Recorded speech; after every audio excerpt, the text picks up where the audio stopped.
Here is the full detailed story of Göbekli Tepe, based on the current archaeological understanding. The full story of Göbekli Tepe, the world's first temple. The story of Göbekli Tepe is not just about an ancient site. It's a story that fundamentally rewrites our understanding of human history. It's the discovery that forces us to reconsider the very sequence of civilization. That religion and complex symbolic thought may have come before agriculture and settled life. The discovery, a hill with a secret for decades, the hill known as Göbekli Tepe, Potbelly Hill in Turkish in southeastern Turkey, was dismissed. A preliminary survey in the 1960s by American and Istanbul University archaeologists noted scattered flints and broken limestone slabs, which they mistakenly identified as a medieval cemetery. They walked away. In 1994, German archaeologist Klaus Schmidt, re-examining the reports, decided to visit the site. The moment he saw it, he knew it was extraordinary. He saw not just any flints, but tools from the Neolithic period. And those limestone slabs, they weren't grave markers. They were the tops of massive buried T-shaped pillars. His famous declaration was, "I've never seen anything like this. I knew I had two choices, go away and tell nobody or spend the rest of my life working here." He chose the latter. Excavations began in 1995 and have continued ever then, revealing one of the most significant archaeological finds of all time. Who built it? The prehistoric people of the pre-pottery Neolithic. When construction began around 9600 BCE, and the main complex was in use for over 1,500 years, until around 8000 BCE. Who? These were hunter-gatherers. This is the most revolutionary part. They were not farmers, they did not live in cities. They lived in small mobile bands that hunted game, like gazelle, aurochs, and wild boar, and gathered wild plants and grains. How did they build it? This remains a central mystery. The prevailing theory is that these hunter-gatherer groups came together seasonally. They would rendezvous at this sacred hill for shared rituals, feasting, and construction. The project was a communal effort, likely driven by a shared belief system and powerful religious leaders or shamans. They had the organizational skill to coordinate hundreds of people, quarry immense stones, transport them, possibly with log rollers and ropes, and carve them with exquisite detail, all without the wheel, metal tools, or pack animals. What was built? The architecture of all Göbekli Tepe is not a single building, but at least 20 circular enclosures. Only a handful have been excavated so far. Each enclosure is sunk into the hill and has a unique layout, but they share a common design. The T-shaped pillars, the defining feature. The rings are made of walls of dry stone rubble, into which massive T-shaped limestone pillars are set. The pillars are connected by stone benches. The central pillars. In the center of each enclosure are two even larger pillars, often exceeding 5.5 meters, 18 feet, in height and weighing 10-20 tons. These are the tallest and most elaborately decorated. The carvings. This is where the artistry shines. The pillars are not blank. They are covered in a stunning menagerie of prehistoric art. Animals?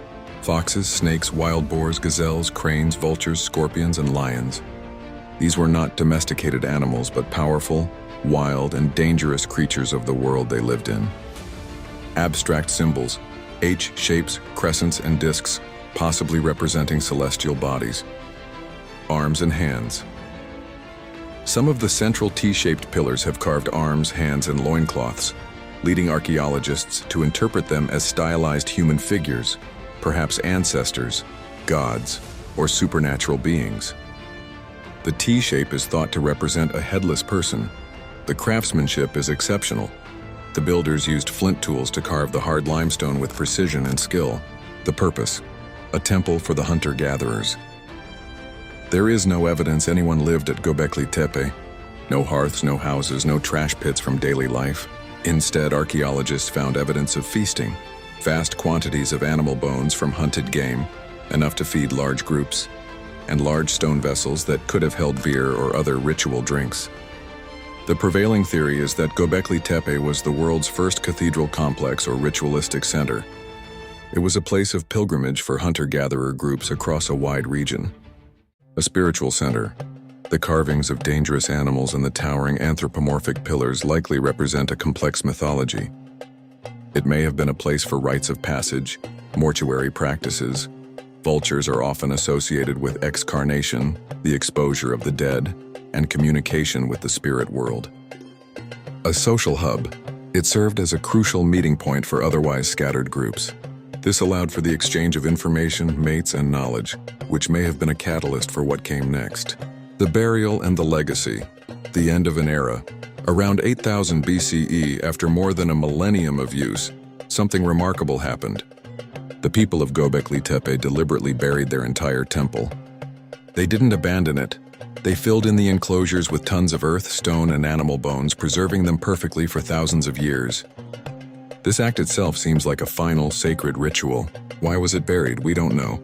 It might have been part of their belief system, to retire old sacred spaces. By this time, the world was changing. Agriculture was beginning to spread. The hunter-gatherer way of life that created Göbekli Tepe was fading. The revolutionary legacy. Göbekli Tepe turns the traditional civilization first model on its head. The old story was one. Humans invented agriculture, the Neolithic revolution. Farming allowed for surplus food and settled village life.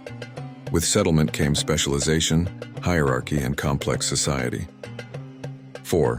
Finally, with complex society, humans built monumental architecture for religion. Göbekli Tepe suggests the reverse may be true. 1. Hunter-gatherers first built a monumental religious center. 2. The need to feed and organize the large groups gathering there prompted the cultivation of wild grains and the domestication of animals. 3. Therefore, religion may have been the catalyst for the agricultural revolution and the dawn of civilization. Timeline summary ending 9600 BCE. Construction begins. Hunter-gatherers start carving the first pillars. c. 9000 BCE. The site is at its peak with multiple large enclosures in use. 8000 BCE. The entire complex is deliberately and carefully buried. The site is abandoned. 8000 BCE, 1994 CE. The hill remains a local landmark, its secrets hidden. 1994 CE. Klaus Schmidt recognizes its true importance. Excavations begin, rewriting history. Göbekli Tepe stands as a silent, monumental testament to the intellectual and spiritual power of prehistoric hunter-gatherers. It proves that long before cities, writing, or metal, humans were capable of breathtaking artistic achievement and complex social organization, all driven by a shared belief in something greater than themselves.